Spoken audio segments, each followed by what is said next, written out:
musu raɗaɗi a zuci. Abu Kefas ne ya karɓa mulkin jihar Taraba, su kuma sauran suna ta kunci.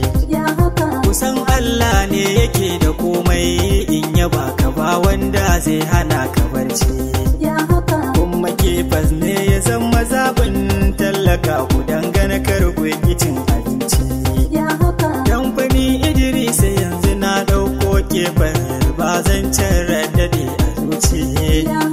Na sallama kankana da gwanda na tsaya. Wanci zaɓen jama'a na ta sai Kefas. Taraba PDP ta zama uwar kirki.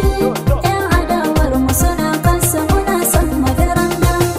Sun yi ta nan sun yi ta can sun ga abun ba hanya. Sun yi ta nan sun yi ta can sun ga abun ba hanya. Mai kayan gwarin nan ya yi shiru ba hanya. Sai haƙuri ba hanya. Mai doki kan dama tun can shi ya karya. Sai haƙuri ba hanya. Da tsintsiya tun jiya an ce ya tsaya sai ya kiya. Sai haƙuri ba hanya. Mai kankana da lemu hutu ne wai ko gajiya. Sai haƙuri ba hanya. Da tsintsiya na ga a can kafarsa ta taka kaya. Sai haƙuri ba hanya. Mai doki ya gaji yau kan ba tafiya. Sai haƙuri ba hanya. PDP tana nan daram dam kan hanya. Doke sai kan hanya. Kefas Abbo ya zo na san shi bai gajiya. Doke sai kan hanya. Za ya cire mu a gunce mu daina kukan wahala. Doke sai kan hanya. Ga jarumai jajirtattun da suke PDP. Doke sai kan hanya. Dibiti gwamna na saka don kai rumfa ne. Doke sai kan hanya. Alhaji Aminu